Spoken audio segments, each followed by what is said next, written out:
जय श्री राधे। आप सभी को करवा चौथ की बहुत बहुत शुभकामनाएं। जैसा कि आप लोगों को ज्ञात ही होगा कि आज करवा चौथ का त्यौहार है। आइए जानते हैं करवा चौथ व्रत की पूजा विधि कथा। करवा चौथ के दिन भगवान गणेश, भगवान शिव, माता पार्वती और चंद्रदेव की विधि विधान के साथ पूजा की जाती है। इसके साथ ही करवा चौथ की कथा भी सुनी जाती है। धार्मिक मान्यता है कि जो भी सुहागिन इस व्रत को करती है उनके पति की लंबी आयु होती है। पति की लंबी उम्र की मनसा से किया जाने वाला व्रत करवा चौथ व्रत कहलाता है। करवा चौथ व्रत का हिंदू धर्म में बहुत अधिक महत्वपूर्ण है। इस दिन विधि विधान के साथ पूजा अर्चना की जाती है और करवा चौथ की कथा सुनी जाती है। इस व्रत को कुंवारी कन्या भी रखती हैं। वे अच्छे वर की कामना के लिए करवा चौथ का व्रत करती हैं।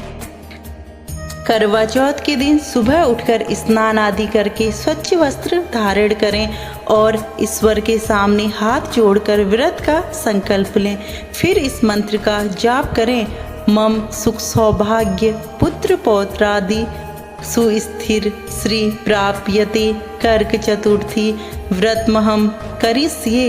इसके बाद दोपहर में पूजा की तैयारी करें।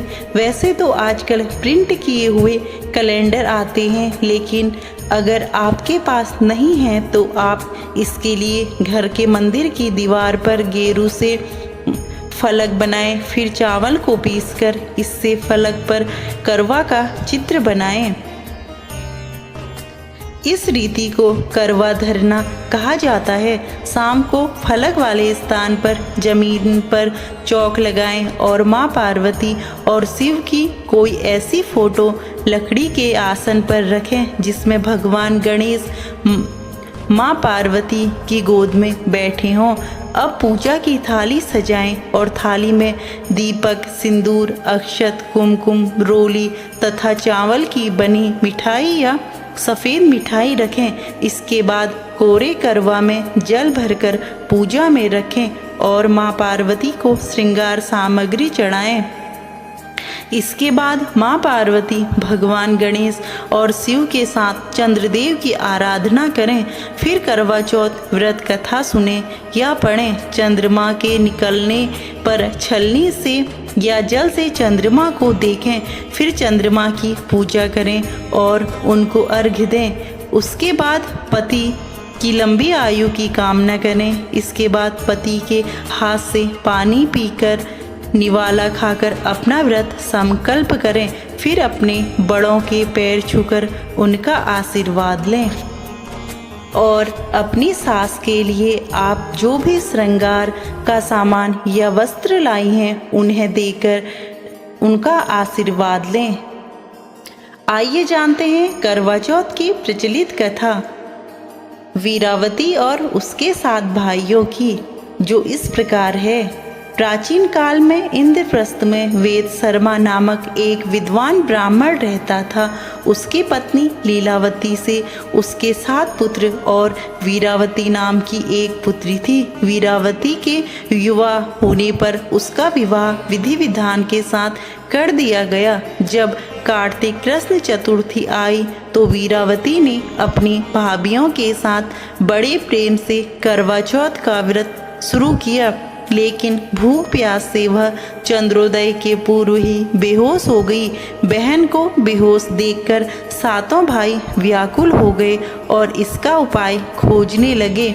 उन्होंने अपनी लाडली बहन के लिए पेड़ के पीछे से जलती मसाल का उजाला दिखाकर बहन को होश में लाकर चंद्रोदय होने की सूचना दी। तो उसने विधि पूर्वक पूजन और अर्घ्य देकर भोजन कर लिया। ऐसा करने से उसके पति की मृत्यु हो गई। अपने पति के मृत्यु से वीरावती व्याकुल हो उठी और उसने अन्न जल का त्याग कर दिया। उसी रात को इंद्राणी पृथ्वी पर आई और ब्राह्मण पुत्री ने उनसे अपने दुख का कारण पूछा। इस पर इंद्राणी ने बताया कि तुमने करवा चौथ पर वास्तविक चंद्रोदय होने से पहले ही अर्घ्य देकर भोजन कर लिया, इसलिए तुम्हारा पति मर गया। अब उसे पुनर्जीवित करने के लिए विधि पूर्वक करवा चौथ का व्रत करो। मैं उस व्रत के ही पुण्य प्रभाव से तुम्हारे पति को जीवित करूंगी। वीरावती ने 12 मास की चौथ सहित करवा चौथ का व्रत पूर्ण विधि के अनुसार किया तो इंद्राणी ने अपनी प्रतिज्ञा के अनुसार प्रसन्न होकर चुल्लू भर पानी उसके पति के मृत शरीर पर छिड़क दिया। ऐसा करते ही उसका पति जीवित हो उठा और घर आ गया। इसके बाद वीरावती अपने पति के साथ वैवाहिक सुख भोगने लगी। समय के साथ उसे पुत्र, धन, धान्य और पति की दीर्घायु का लाभ मिला। आगे आइए जानते हैं कि करवा चौथ के दिन पति को छलनी से ही क्यों देखा जाता है। चंद्रमा का उदय होते ही महिलाएं अर्घ्य देकर व्रत का पारण करती हैं और चंद्रमा को जल अर्पित किया जाता है। उन्होंने स्पष्ट किया है कि परंपरा के अनुसार चंद्रमा का सीधा दर्शन नहीं करना चाहिए, बल्कि छलनी के माध्यम से ही इसका दर्शन किया जाना चाहिए। महिलाएं छलनी से चंद्रमा के दर्शन करती हैं क्योंकि स्पष्ट रूप से चंद्रमा का दर्शन करने की परंपरा नहीं है। चंद्रमा का दर्शन किसी न किसी की आड़ में करना चाहिए। और यह भी बताया जाता है कि छलनी के छिद्रों से पत्नी अपने पति के चेहरे को देखती हैं और प्रार्थना करती है कि छिद्रों के बीच से पति को देखने पर उनकी उम्र सैकड़ों वर्ष की हो। इसके बाद अपनी पत्नी को जलपान करके उसके व्रत को पूरा करते हैं। इसके बाद पति अपनी पत्नी को जलपान करके उसका व्रत पूरा करते हैं। पुराणों में एक कथा यह भी है कि प्रजापति दक्ष ने एक बार चंद्रमा को श्राप दिया था कि तुम क्षीण हो जाओ, जो तुम्हारा दर्शन करेगा उस पर कलंक आए। तब चंद्रमा रोते हुए भगवान शंकर के पास पहुँचे।